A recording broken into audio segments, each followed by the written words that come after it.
Not yet. Hello, future bestsellers. I start a little jump the gun a little bit. That's okay. We are so happy to see you all today.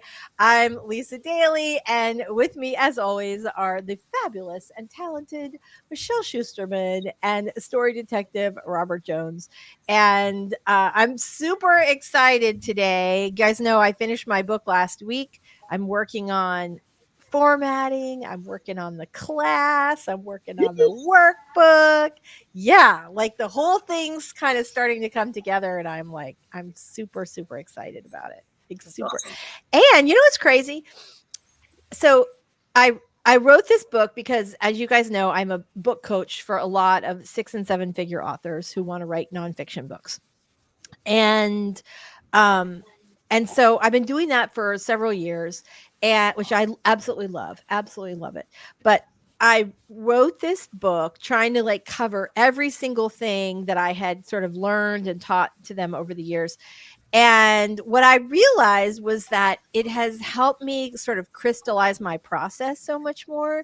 So Mm. now, like when I have clients say, "Oh, what do you think I should do about this?" I'm like, "Oh, I wrote about this." Like I have already thought out because I was trying to be so comprehensive. I like thought about every possible question.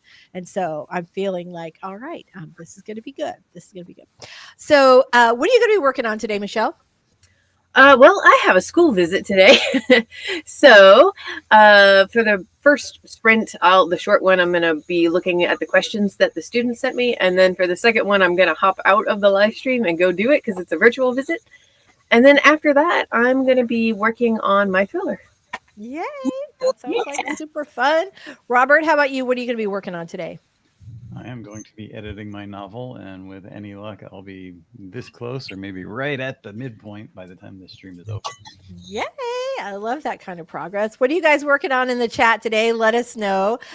Before we get started with our 5 minute warm up sprint, let's do some introductions. I'm going to start with you today, Robert. Tell us a little about you and your awesome channel. Well, my channel is The Story Detective, where I take various forms of storytelling, both visual and through writing, from my time at Marvel and other storytelling things, and put it under a Sherlockian microscope and break down that craft to make it easier for the viewer to understand and hopefully progress your journey. New Excellent. videos coming hopefully by April. I have various things planned. I also have a client project in April, so it's going to be touchy, but I'll do my best. We are keeping our fingers crossed, Robert. Michelle Schusterman, as always, so delightful to have you. Tell us a little about you and your awesome channel. All right. I am a middle grade and young adult author, and my channel is writing blogs, traditional publishing chat, and writing workshops. Love it. I'm Lisa Daly, and I'm a hybrid author, formerly traditionally published, now indie published. And although I don't, who knows? I'll probably at some point I might go back, but it's hard to give up the money. I'll tell you that. After you go indie, it's a lot harder to give up the money. Speaking of which, I'm guessing that you touch on that particular issue, traditional publishing and money, in the video that you just posted this week, which I am going to link to in the chat. I have not seen it yet. I've been intrigued by the thumbnail all week and normally I would watch, but I'm like on such a tight deadline trying to get this book project and all of its extra stuff done. So I haven't seen it yet, but I'm very excited too. So if you guys in the chat have seen Michelle's new video, which I think is called like Dear Publishing or something. Is it something? The thumbnail says hi publishers. Yeah. So I think you guys are all going to want to check that out if you have not already. I know I It's a good certainly rant. do. I've seen it. The last couple of rants were very intriguing. They made me rant a little. Very much. Speaking of ranting, so the Horror Geek sent me something yesterday, which was a tweet from a guy who was the subject of a pylon on Twitter because he had looked at someone else's bookshelf picture at someone's shelfie and said, "I'm an English lit major, and your shelf of you're not a reader. Your shelf is just filled with porn because it was mostly romance Oh novels." boy. And of course, there was a giant pylon Yeah. Yeah, and I have to say, rightfully so. Like the fact that you're in, and the sad thing is that the guy in his Twitter bio had said he wanted to be a writer, and I'm like, what are you doing, buddy? You don't want to like insult this mass, like the biggest, segment of publishing for sure, but there are a lot of people who love romance novels and take the idea that they are just porn for ladies, for sad housewives, uh, really offensively, myself included, for sure. Literary fiction and read literary fiction, surely you understand that that's all about human emotion, and romance is a really important part of being a human for most humans. Like, it's right. part of, I don't know. Love, romance, sex, these are all big moments in our lives. And the idea that sort of emotional exploration is less important than other types of exploration could get me ranting all day. The Horror Geek was like, oh, I'm going to show, he told me about it, and I'm like, send it to you. He goes, no, I'm not going to send it to you. He's like, you have work to do today. I'm not going to let you go down this rabbit hole. And I said, I promise I won't post. Just send it to me. So I did it. I did not respond. I just looked at it. But yeah, it was quite the pile on. So let's say hi. What was that, Robert? There's a lot of things that started decades ago that just transfer over to either modern publishing or even self-publishing that makes absolutely no sense. I don't even think some people know why they're doing it. I think that's true. Well, I think that's true. And it's, it's hi Rosa. It's insulting. It's insulting. People like different types of books, and there are certainly genres that I don't care for that, but I wouldn't disparage the readers of those genres just because they're not for me. And I will say a really good example of that was horror. When I first met the Horror Geek, I was horror avoidant and not interested at all. And, had certainly seen like a couple of things. So I'm like, oh, that's sort of clever. Like I'd, seen Scream and things like that. But he curated these horror films that he loved, and I like found value in the genre that I did not even know was there, that if I had not been like open to that and had just dismissed it like, oh, it's just crap for idiots, then I would have missed out on some really cool things. That I actually really like horror now, which is kind of I still don't read it in books much, although his obviously, but yeah. So you'd hate to like miss out on something great because you're too obnoxious to give it a chance, or you feel the need to disparage readers of genres you don't enjoy. It's just like, okay, it's not for you. You don't have to crap on everybody. Right. And I will say, if you want to be a writer, the people who are making money in this industry are often romance writers, and we can all learn from their success. So I will say that. All right. My space heater has gone too much. Hold on. I have like a 2-degree comfort zone. So I literally have like 80 sweaters in my office and a blanket and a space heater, which I take off and on all day long. All right, let's say hi to our friends in the chat. Oop, Devin's here today. Hello, Devin. Super glad to see you today. Lainey's here today. The lightning finally let up in Pittsburgh, and I have internet. Yay! So glad about that. Daisy's here. Hello, Daisy. Super glad to see you guys today. Sisters, authors, friends in Canada, aka Ellen is here. Home for a snow day. Oh my gosh. When I was a kid, I grew up in Denver, and you just prayed for snow days every day, all winter long. I have such good those two words to me just mean hot chocolate, wearing yourself out, digging a tunnel or a snow fort in the backyard, or right? Yeah. And as I do not care for cold weather, but I have so many good memories of snow days. And in particular, there was one year where we had our next door neighbor lived like down a little bit down the hill from our house. And we built a snow fort like in our yard with a tunnel that went to another snow fort in their yard. And it was just like, we spent all of it, like the whole neighborhood. We spent like the entire day constructing the thing. It was just like the best day ever. So Fun fact, it's actually warm inside a snow fort. Lysandra's here. Hello, we're super glad to see you. Miss Texas is here. All right, so Lysandra's working on draft 3 of the fake dating romance. Oh my God. It goes to my beta reader on Saturday. Nice. I love fake dating. Love it, love it, love it. Ellen's working on side hustle, creating various types of planners for author. Not trying to sell here, just say what I'm working on. That's cool. That is cool. Very good. You guys know I'm a big fan of the planner. I'm like planner obsessed. So bring it on. Ellen, do you know what is her name? She has a little Etsy shop. Oh, hold on. You're like, everyone's like, oh yes, we'll wait here while you dig through a drawer. No problem. Procrastiplanner. She makes these little author stickers for your planners, and she has like HB90 sets if you're doing Sarah Cannon stuff, or just sort of general, like, going on a book or doing a book launch or going on a tour or whatever. She's got all these great like sticker sets. I love her stuff, and she is also an author. So if you are looking for author stickers, I highly recommend Procrastiplanner over on Etsy. RC is here. We are super glad you see here. Ellen, love your video. Love your video. Thank you. Yeah. Mary's here. Hello, Mary. Just for first. Oh, I know, right? The daytime. Yes.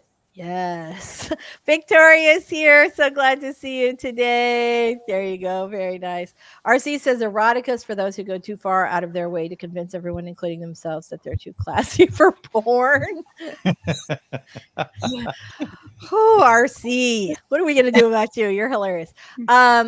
Avi says, I'm so addicted to your author on the road shorts, Michelle, that dog friendly beach in Coronado. Oh my gosh. Are you guys in California? Yeah, San Diego area. Get out. No, so I lived in San Diego. My favorite hotel in the whole universe is the Hotel Del. Right there on Coronado. It looks like a giant sandcastle. Just, oh my God. Yeah, it's beautiful. They have a turret room, which is a round room like a princess would have. And it has views of the Pacific Ocean and the bay. And it's like water everywhere around. I love Coronado, though. That's great. I didn't realize they had a dog-friendly beach, although it makes sense. It's at the very end of the beach, right next to the naval base. Mm-hmm. So there's like helicopters and planes that are like landing over the dog area, which is kind of cool. That is where they do the Navy SEAL training. And so you probably saw, while you're at the dog beach, lots and lots of aspiring Navy SEALs carrying boats on their heads, running up and down the beach until they die. So yeah, like it's a lot, but it's right there. Cynthia's here. Hello. So glad to see you today. Avi. Yep. Her topics are absolutely great. Mary says, my big tough Deputy Dave likes his women fiction and often recommends his favorite romance authors to fellow fans of book reads. Yeah, so you know what's great? Right. So Dave Putnam, mystery author, is a former police officer, big guy. What is he, like 6'5" or something? Like he's huge and he looks like a cop. And he is like a super heavy reader over on Goodreads, and he reviews everything. And I would like to just say thank you today for that, because we really appreciate it. Yeah, well, it was temporary and I was a child. but the second I was able to, I moved to, and I was born in California. Like a lot of my family's from California. So I really am a warm weather girl all the way through. But yes, I had several frozen years in Colorado. Cool Gamer is here, but I also can barely imagine myself. So I feel you. RC is writing a story about planner people they're not going to let. You're a little bit evil. We love you, but you're a little bit evil. Romance might have on spicy scenes some even lead up and use your imagination. Erotica fiction is every other chapter. It seems to me it's a big difference. Yeah. So there are lots and lots of flavors or heat levels in romance for sure. Hotel Del does ice skating on the beach during the winter. Is that true? I had no idea. It's haunted. I know that. All right. So I know, right? You're like, what? Okay, guys. So let's go ahead and get started with our first 5-minute sprint. Let me get that beach timer up. Yay. I want to know what you guys are all working on. If you have not already told us, let us know in the chat. And let's get started with our warm up sprint in 3, 2, 1.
All right, fantastic. So we have lots and lots of comments. Let us know what you guys are working on today. Cynthia said horroromancy. That's us, Mike and I are horror romantics.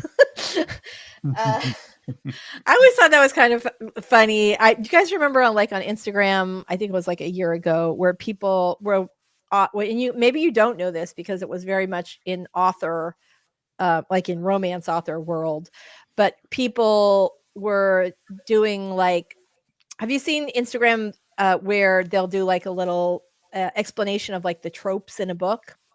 So people were doing that with their real life relationships, where they would talk about all the tropes, like he fell first, or workplace romance, or that kind of thing, except with their real partner, and it was super super cute. Yeah, so I think Mike and I sound like we could definitely be a meet cute, a horror guy, a romance girl. Yeah, so I mean, we are meet cute. We're a living meet cute right now. Okay. All right. Oh, we got 2 more minutes. Okay. My whole big plan here was that we are going to go right into our 20-minute sprint today so we could get Michelle in and out. So we are going to do this. We're going to jump right into our first 20-minute sprint. And when we come back, we are going to talk about some questions, say hi, find out what you guys are working on, blah, blah, blah, all that stuff. So let me pull up our 20-minute sprint. Oh, which started without us, by the way. Hold on there, crazy little timer. What do you think you're up to? Okay, so we are going to go ahead and get started on our very first 20-minute sprint. You guys stretch out your little fingers, get your brain right, and we are going to have a super productive writing day today. I can feel it in my bones. All right. You are? All right, here we go. All right, everybody, let's go ahead and get started with our very first sprint in 3, 2, 1. Let's cha-cha.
Muted.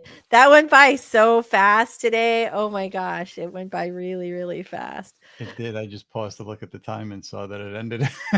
I know. I just heard the sound. Otherwise, I would not have known. So Michelle is still doing her excuse me, she's still doing her school visit. So she thought she was going to be able to stay on and do them simultaneously, but she said she had to leave and rejoin because she couldn't mute the ocean sounds. So sorry about that. Let's see. Let's see where we are. So Mary is what is everybody working on today? You said you're working on your book. I'm actually working on my class based on my book, which is kind of exciting. Mary is working on Tricked, aka the Hooker book, which is so good. I can also pat my head and rub my tummy at the same time. Very nice. Devin was agreeing with RC. Okay, got it. Gotcha. Avi's working on some brainstorming today. My writing drought is over. Yay! Yay! Oh, I love this. If Gossip Girl were anime. Ooh, I love that. Love that. Love that. Yeah, absolutely. Okay, so Avi's working with Scrivener again. It's been keeping me organized with the corkboard. I mean, you guys know I have like a giant whiteboard. I started with the corkboard. That was actually the reason why I bought Scrivener in the first place. And then I moved over to Notion. And now here I am back there. Hello, Diane. So glad to see you today.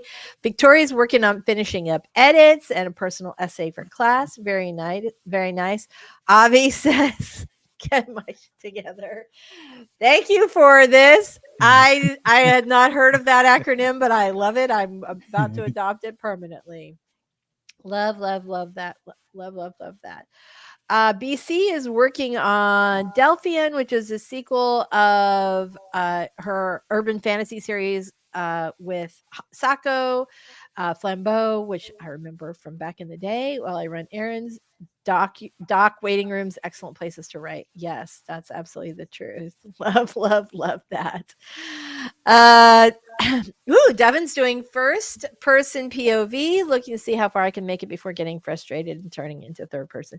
That's so funny. I think every fiction writer, I think, has a POV that is easier for them. I did a client assignment yesterday that was third person. And I really have to, it requires more effort on my part to write in third person. I don't know why. For me too. Yeah. When I first started reading, I was doing a mystery in first person, and I switched to third. And by the time I started talking to Saul Stein about first person, which was his favorite point of view, and he gave all the reasons of why it was more intimate when I switched back to it and started following his principles, I kind of never looked back, or rarely looked back to third person.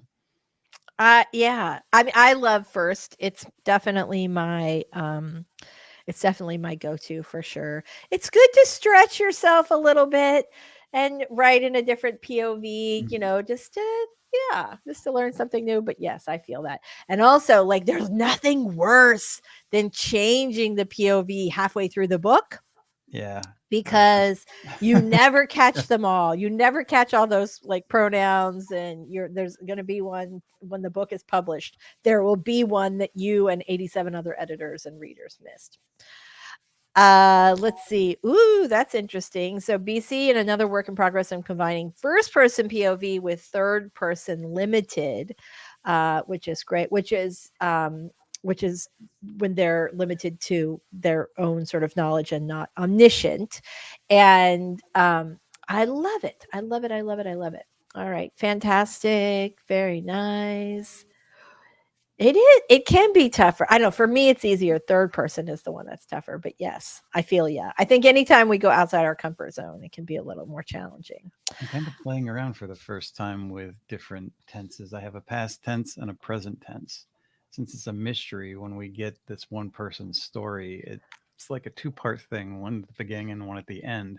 And I'm making that more of a present tense as opposed to the rest of it that's written in a past tense. Interesting. Well, I can see that with a mystery, and in particular, a historical mystery. I can see that. Yeah. I noticed that I look a little bit like a ghost on camera today. And I think, which the Horror Geek often comments on, I think it's because I have both my windows open. I'm getting a ton of reflection. So I'm going to try and resolve that when we have our next sprint. It did occur to me though that I have my I put sunscreen on every day, and it's like a barrier sunscreen, so it has like zinc or something in it. And I think that reflects and also makes me look like a ghost. Gives you an ethereal glow. Ooh, I'm haunting you if you don't get your word count today. No, I would never haunt you. All right. Just give you a little encouragement. That's it. Heather's here. Hello, Heather. We are super, super glad to see you.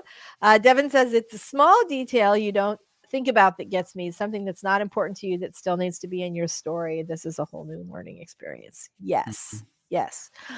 Oh, is that true? Thank you. I'm so honored. Thank you very much. I'm so glad. Who wants to check? Oh, I can't. I was going to turn my thing. Let's see. Can we turn it? There it is.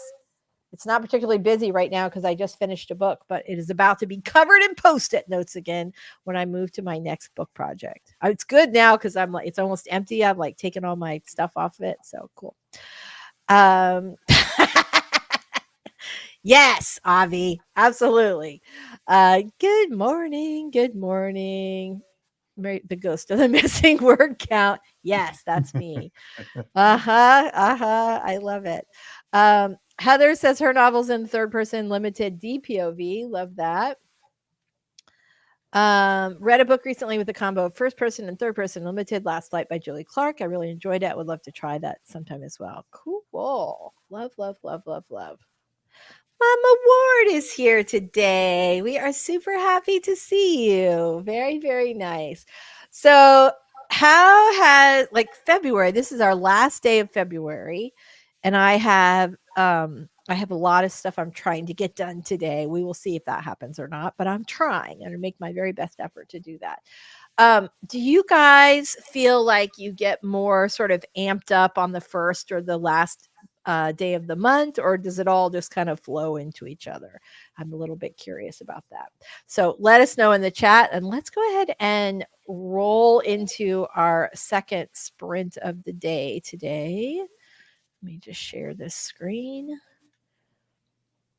What did I do? I have lost the thing. Hold on. Let's try and find that again. You know what happens? I think automatically after my timer, it goes to a like somebody else's like snowy scene timer. I think it does it every single week. And I'm curious because you wouldn't think that the people who love my beach timer and my tropical drum music steel drum music are going to be the same people that want to see the fireplace scene, but maybe they are. Who knows? All right, everybody. So we're going to come back and answer some questions after this next sprint, but let's get some writing done today. I am super, super on fire to write. All right, Here we go, everybody. Getting started with our next sprint in 3, 2, 1. Here we go.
All right, we are back. So, Yay!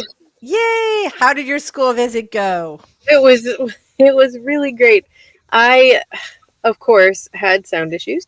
Um, I logged in and I could see, like, they had the camera aimed. They were in an auditorium, and I could see two giant screens with my face on it. Oh no! Me. And I knew Zoom. Everything on Zoom was like, your mic is working. I could see the little green thing and blah blah. So I had to like frantically go into settings and figure out. My computer was doing something weird, but I fixed it Yay! Oh, that's good. I'm very glad. after that. Why does Very- it? You know how much often I use Zoom like 5 times a week, Right. and then one time it's like this massive. Right. I know. Right. It always happens like that though, when you're like, you have a big thing and something, it's something you use all the time. You're not like somebody coming on there who's like, oh, how do I get it to show my face? Like, that's not you. You use it all the time. I know. So stupid. I Like, know. I'm not. It's just to humble us so we don't torture old people when they're having a hard time with it. That's So- exactly right. Yeah. So our question over the last sprint was came in from a reader last week, which is, do you have to? Which was actually just perfect considering we were talking about writing in different POVs, and the question was, do you have to write in a specific POV with certain genres? So Like first person or third person. yes, first person, third person, exactly. So the who wants to jump in on this one? Ooh, I like this one. Can I? Yes, you can. The short answer is no. You can write whatever POV you want in any genre, but the longer answer is that certain genres use certain POVs more often than others. One, for good reasons, and two, readers might be expecting that. So Right. just take that into account. And the same goes with like present and past tense. Like you'll find a lot of epic fantasies are third person past, and that's just because it reads more epic and classic sounding. Mhm, That said, there are mhm. tons of first person epic fantasies too, so you can do it. I would say thriller suspense novels are often first person present because it feels more unsettled, like the story is happening now and we're Right. in the mind of the person who is experiencing the suspense, which makes it more suspenseful. But you could of course try writing that in third person. So I would just, yes, there are expectations in certain genres. You can go against them, but I would have a good reason for doing so. Yeah, know your strengths. I mean, part of the writer's job is to subvert expectation, but if you're going to do it in a clever way. Otherwise, people are going to be like, no. True. Right. I think the most important thing there are two important things. One, which is the POV that best serves the story you're trying to tell, right? And then the other consideration is what Michelle just said, which is, are there certain genre expectations from readers for a certain POV? For a romantic comedy, which is what I primarily write, the expectation is first person POV. And certainly there are plenty of great rom-coms that are not written in first person POV, but there is like a certain, readers do expect that, and a lot of books are written that way. For me, that just happens to work out. If rom-coms were commonly third person POV, or third person omniscient or something, I guess I would try to write that way to match. I would like experiment with writing that way to try Okay. and match reader expectations, but I could not. I really want a specifically omniscient rom-com. That's intriguing. Right? That just sounds like a fun experiment. Yeah, I know. It could be kind of fun. Love that. All right. So this is interesting. Mary says, somebody told my thriller author hubby that no true thriller can be in first person because you can't have that, oh no, don't open the door, suspenseful moment.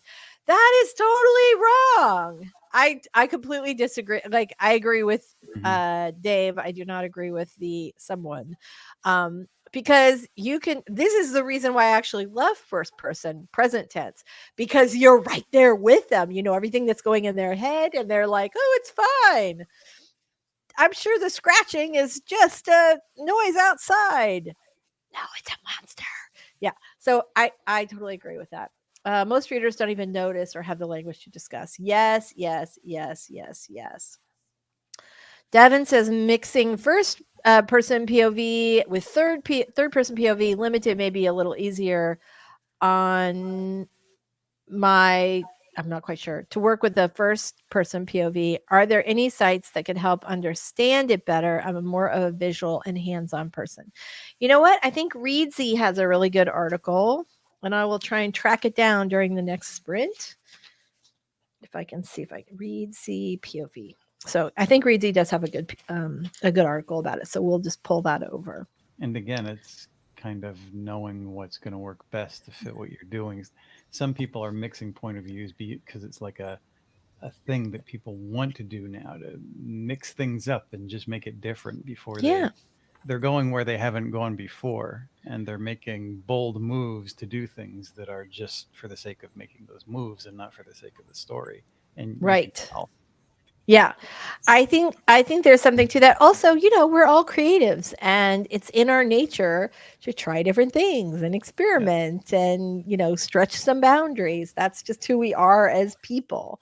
Yeah. So I would say I'm reading Ulysses right now. If you want to read an experimental novel with things that are just like crazy on the page, and I was just talking to somebody not too long ago about laying things out on the page and comparing it to what I did in visual arts to the to writing. And Ulysses is a great thing because it's almost like sometimes it seems like nonsense, but it's creative nonsense in the way the pages are laid out from chapter to chapter and section to section.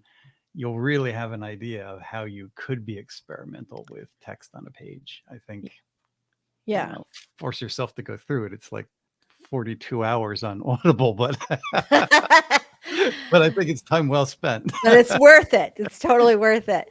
Alan, I love this. The more relevant POV examples I read, the more it's in my head, the easier it is to write in that POV. Absolutely, absolutely, absolutely. So I'd ask the question, like, do you get motivated on the last day of the month? Because guess who did not know that this is leap year? Lisa did it, but Lainey did, and so did everybody else in the chat. So thank you all so much. Let me just say, you've given me the greatest gift that I could possibly receive, and it's an extra day this week. That makes me so happy. I can't even tell you. Like, it makes me so, so, so happy. So thank you for all of you. And also, it was somebody's birthday, so congratulations to you, or to your niece. But that makes me so happy. You know what? I'm all like planner. But look, there's a 29 on my planner. But did I remember? No. I've been deep in book mode all week. You guys know what that's like. Who even knows? Is Mike even still here? Who knows? Like, it's just raw. Yeah. Anyway, very, very nice. Very nice. All right. I've got a chat that I put up and then I cannot find it. Where did it go? It's a banner. That's why. All right. Let's see if I can find our question number 3. Who's ready? I thought this was a really good question, and it is, do you ever feel hopeless about your author career? And I think that everybody feels that way. So, I can't get the thing to come up. I think everybody feels that way sometimes. So the answer is yes. Some days, and sometimes they're in the same week. Some days I'm like, I am the queen of the universe. I can do anything. And then there are other days like, no one will ever buy my books ever again unless they're my mother. And why am I wasting my time? I could have made more money if I stayed in advertising or what. That happens to everybody, I think. Yeah. And so much is changing that it's kind of like, it can be scary. You're doing one thing, and then by the time you finish it, something else is happening and more changes are occurring. But you have to kind of cut through the nonsense and believe in what you do. And again, I think it comes down to what you do well and what you can do to stand out from other people in a way that makes your writing shine, because that's going to be the thing that sells a book no matter what the trend is. True. Well, and that is the thing, like for me, I feel like that. Certainly there are days where I feel like that, but I feel like that less because than I used to, because I now feel like I have more control over my author career. And one of the things that made me feel that way, and I know you guys are going to laugh because I'm always harping on you about this, is my email list. And because I have that direct relationship with my readers. And when something new comes out, they all tell me they love it or they're excited about it coming out. And I get that like feedback from the people who love my work the most, but also I know what they like, what they don't like, and a million other things. And it doesn't feel so isolating anymore, I guess is what. So I will say certainly there are days like where that happens. And I know it happens to every published author. I know it happens to every indie author at some point, and probably at many points we've all been there.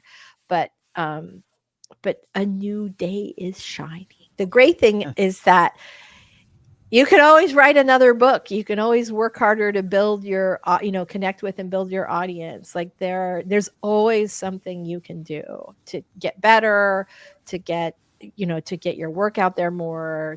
There's always something you can do. What do you guys think about this? Yeah, I think it's just everything is figure outable.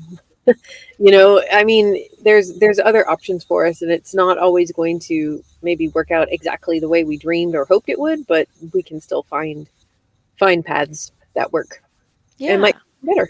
Yeah, that's I true. think technology, for everything that it changes, that it shuts down on the one hand, it opens up another opportunity on the other. And the big example from my career with comic book people, both writers and artists, is they become so dependent on an industry that's failing that they don't know what to do, and they're not looking over here at the other hand at what they could do, because we have all these same people that were making a ton of money for like Marvel and DC, and they're scattered and they're just hoping, or they don't have the gumption to relearn to do it on their own and not have that company do everything for them. You can be your own company. It may take a little bit of work, but the opportunity is there. If you don't want to learn, then then you're just doing it for fun. And that's okay too. Some people do just do it for fun. Yes. But yeah, I think you can always sort of pivot or learn or adjust and some people don't like that feeling at all. And I guess I've been fortunate because I really do like to learn new things. I'm sort of a problem solver at heart. But yeah, so the answer to the question is yes. We all feel that way at some times in our lives and careers, and and you can work your way through it. Just keep going. Yeah.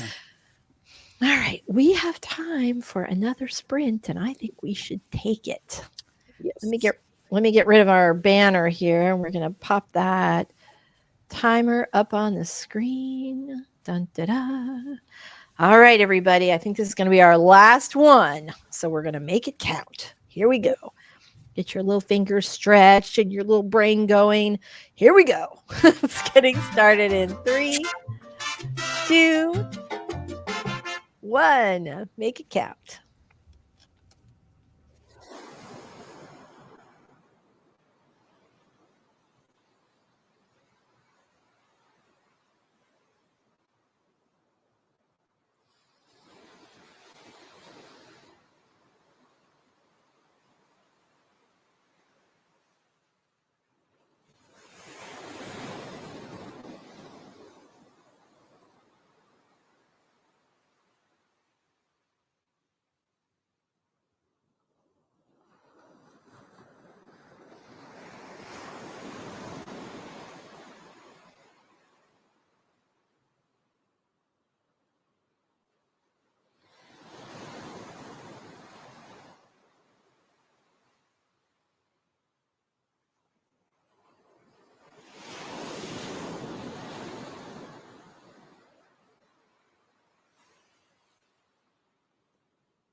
All right. Fantastic. Oh, I've got crazy hair the whole time, guys.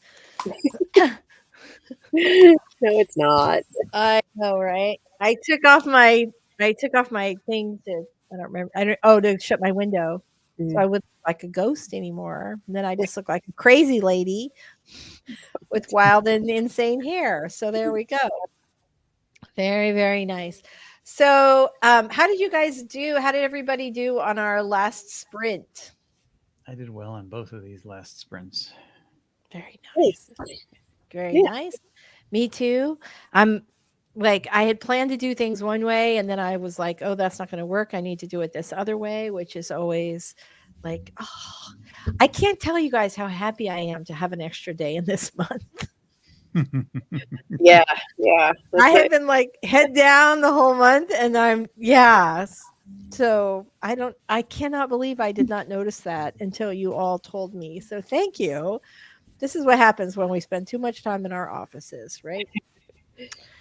Heather has been printing planner pages and doing client work. Heather, I'm curious, where are you getting your planner pages that you are printing?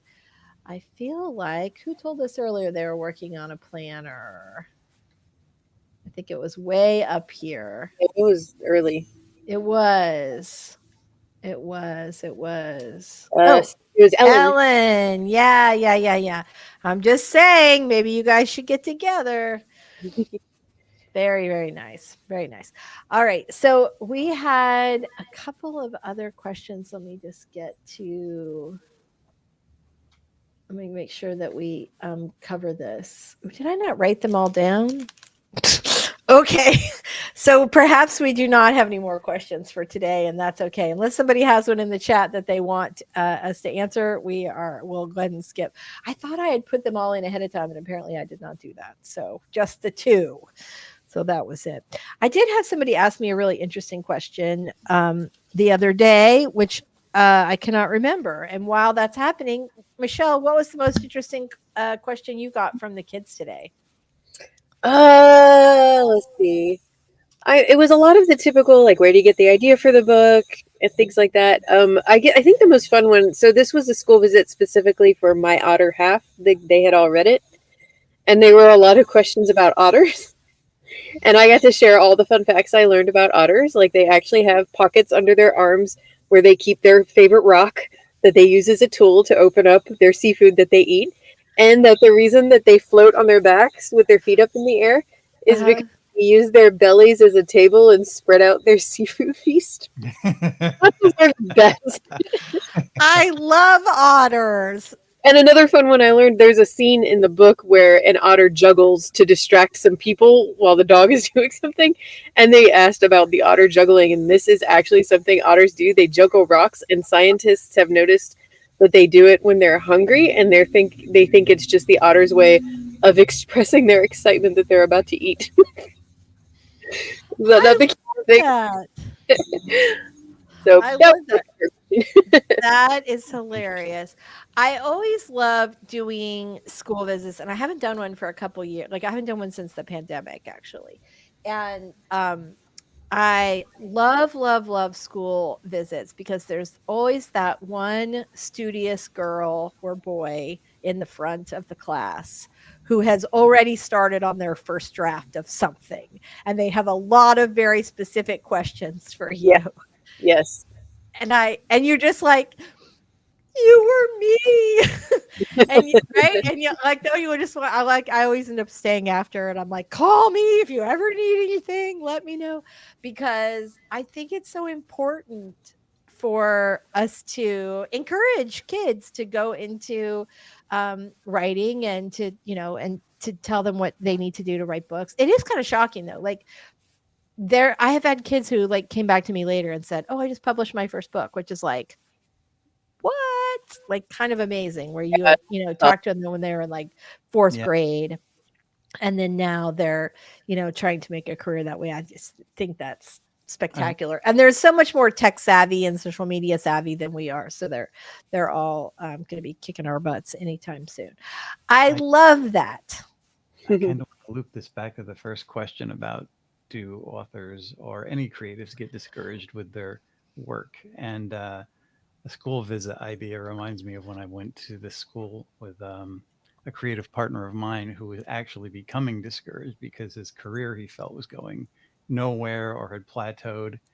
And we got into this classroom, and this one student said he was there because of him, and he just went.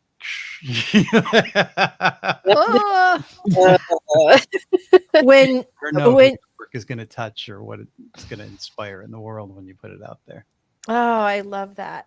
So my kids' school is a unique school in that it's a public school, but it's a gifted school, and it's second through 12th. And a few years ago, an author came to speak at the school, and he was a former student. And because it's such a long time that the kids are there, second through 12th grade, that's like 11 years. And because of that, you get to know the people in the community and the teachers and all of that. Like, it's a very close-knit community. And the author was Ransom Riggs, who wrote Peregrine's Home for Children. yeah, which was a huge book. Like, the That's funny thing is, he came to this school, to Miss Peregrine's Home for Peculiar Children, which I guess had some he had a real interest in photographs and kind of shared that, like, these old weird photographs, which is kind of what gave him the idea for this. But he had also said that he had sort of infused some of his, like, Pineview experience into this book. And the kids were, I mean, I don't know, he probably sold 1,000 books that day. They were so excited to see, like, one of their own who had done this big thing. And that book became really popular. And I think there was a movie and all that. But the other thing was that the teachers were all, like, super, super proud, because a lot of, all the teachers, not just the English teachers, had this kid, for all these years. And yeah, I did a school visit at my middle school in 2019. And I went to middle school in 92, 93. So it had been a while. The school looked exactly the same. It was the teachers. It was really funny. The funniest moment was I was in band, of course, right? We all know this. My percussion instructor is still there. He still teaches there. He's still a director there. He is amazing. He has one of the best percussion programs in the country. what? And so some of the band directors, different band directors, but they came to the assembly and all. And I talked about how I went to school here and I was in band, and a couple of the kids that were sitting up near the front were like, "I'm in band," of course. And I told them I was a percussionist, and I saw one little boy be like, "I play drums too." And I was like, "So Mr. Wiley's your teacher, right?" And he goes, "Yeah." And I was like, "He was my teacher too." And the kid was like, What? hysterical. How fucking old is that guy? It was I love that. That is absolutely fantastic. Love, love, love, love, love, love, love. That is amazing. And there's something fun about going and seeing kids who are, like, so excited about books. And that's another way, if you're feeling crappy about your author career, is to just go to, speak to a group of people who think that what you do is the coolest thing in the universe. So, Yep. So Heather, I'd asked her, like, where she got her planners, and she had said she's doing the HB90 stuff. I don't think I did know that you were an admin or streamer for Heart Breathing. So that is fantastic. I love Sarah. She's delightful. Very, very nice. I needed something. Very nice. I love that, to see the whole week in a single spread.